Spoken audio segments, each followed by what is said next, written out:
Tonight, the end of Title 42 and the crisis at our southern border is now impacting Western New York.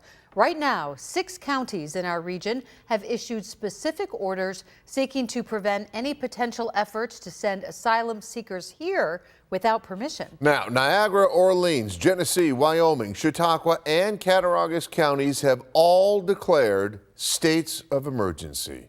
And good evening, everyone. I'm Scott Levin. And I'm Mary Alice Demler. Leaders in each of the 6 counties say that they lack the resources and housing needed to accommodate the growing number of immigrants pouring into New York City. And they are trying to prevent a potential social, health, and emergency services crisis within their borders. 2 Side's Ron Plants has more for us tonight.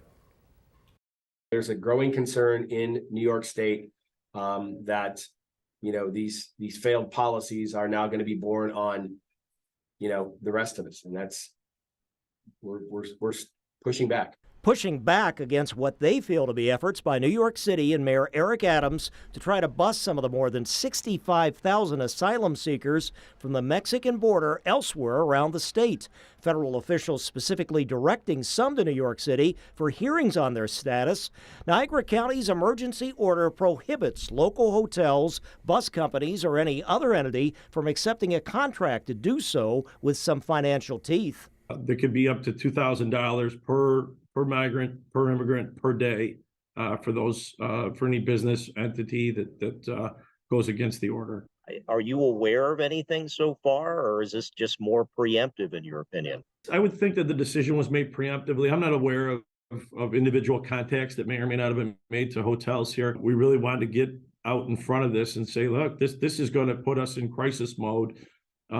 Should you bus immigrants into this county?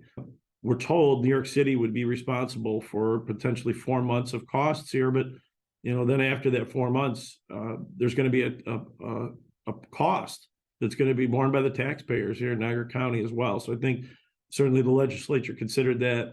In Chautauqua County, 80 migrants have been housed in Jamestown since last November through social service agencies, mostly families, not the young men seen elsewhere, and they're willing to work, but without federal government clearance to do so. without knowing anything about these individuals. It's hard to just say, yes, we'll take, because they can't work.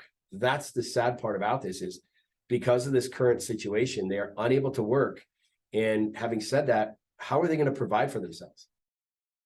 Now, a spokesman says Erie County has not issued any kind of order, while downstate legal cases on similar emergency orders are playing out.